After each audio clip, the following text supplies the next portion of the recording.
Hello everyone and welcome back to বংহার দিশু। আজকের রেসিপি হলো ম্যাগি অ্যান্ড ব্রেড পাফ। রেসিপিটা শুরু করার সাথে সাথেই আমি কয়েকটা কথা আজকে এখানে বলে দিই, কারণ এই ভিডিওটা সবাই হয়তো প্রথম থেকে খুব ইন্টারেস্টের সাথেই তোমরা দেখবে, বাট আনফর্চুনেটলি এই ভিডিওটা লাস্ট ক্লিপিংটা আমি জানি না কিভাবে ডিলিট হয়ে গেছে। আমি এডিট করার সময় ব্যাপারটা দেখলাম, সেই জন্য আমার এই ভয়েস ওভারটা শুনতে তোমাদেরকে ডেফিনেটলি হবে, কারণ এই ভয়েসের মাধ্যমে আজকে আমি শেষটা কি হলো সেটা বলবো এখানে। তার আগে প্রসেসগুলো আমি এখানে লিখে দিয়েছি। প্রথমে একটা সিম্পল ম্যাগি আমাদেরকে বানিয়ে নিতে হবে। ম্যাগিটা যে যার নিজের মতন করে বানায়, আমি এখানে আমার মতন আমার যেভাবে ভালো লাগে সেভাবে বানিয়েছি। আমি একটু ঝাল খেতে ভালোবাসি বলে এখানে চিলি পাউডার একটু বেশি করে অ্যাড করেছি। তোমরা যদি ঝাল না খাও তাহলে ডেফিনেটলি চিলি পাউডার দেবে না। আর জিরাটাও আমি আমার মতন করে দিয়েছি, কারণ আমার মনে হলো এগুলো একটু অ্যাড করলে কেমন খেতে লাগে একটু দেখা দরকার, কারণ আমি ডেফিনেটলি এরকম ম্যাগি ফার্স্ট টাইম বানালাম যেখানে জিরা পাউডার অ্যাড করেছি আমি।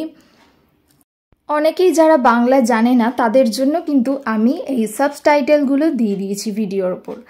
জিরা পাউডার, চিলি পাউডার, ম্যাগি মশলা সব কিছু আমি মিক্স করে নিলাম একসাথে, আর এই যে তৈরি হয়ে গেল আমাদের ম্যাগি। এটাকে কিন্তু শুকনোভাবেই বানাতে হবে, তোমরা কিন্তু এটা ঝোল ঝোল একদম বানাবে না, কারণ ব্রেডের সাথে কিন্তু আমাদেরকে ম্যাগিটাকে মিক্স করতে হবে। তো এই যে আমাদের ম্যাগি কিন্তু তৈরি। ম্যাগি যেমনই হোক, সিম্পল বা তার সাথে আরও কিছু থাকুক, খেতে কিন্তু খুব ভালো হয়। ব্রেডগুলো আমি নিয়ে নেওয়ার পর ব্রেডের সাইডগুলোকে কাঁচি দিয়ে কেটে ঠিক এরকম লুকটা হবে এরকম করে নেবো। সাইডগুলো সবসময় কিন্তু কেটে নিতে হয় আমাদেরকে ইউজুয়ালি এই টাইপের রেসিপিগুলো বানানোর সময়।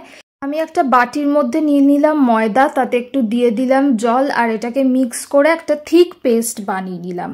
তোমরা কিন্তু সবসময় খেয়াল রাখবে যে পেস্টটা যেন থিক হয়, পেস্টটা যেন একদম পাতলা না হয়।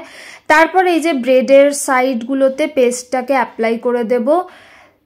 তারপর অল্প অল্প করে ব্রেডের ওপর ম্যাগিগুলোকে এইভাবে অ্যাড করব।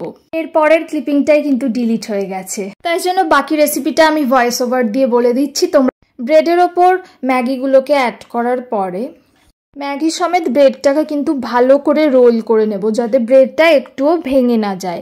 ব্রেডটা কিন্তু রোল হয়ে যাওয়ার পর তোমরা কড়াতে বা যে কোনো পাত্রে সাদা তেল দেবে, দিয়ে ভালো করে ব্রেডগুলোকে ভেজে নেবে। আর ব্যাস, তাতেই আমাদের তৈরি এই রেসিপি। সাথে নিয়ে নাও একটু টমেটো সস, আর গরম গরম সার্ভ করো ম্যাগি অ্যান্ড ব্রেড পাফ।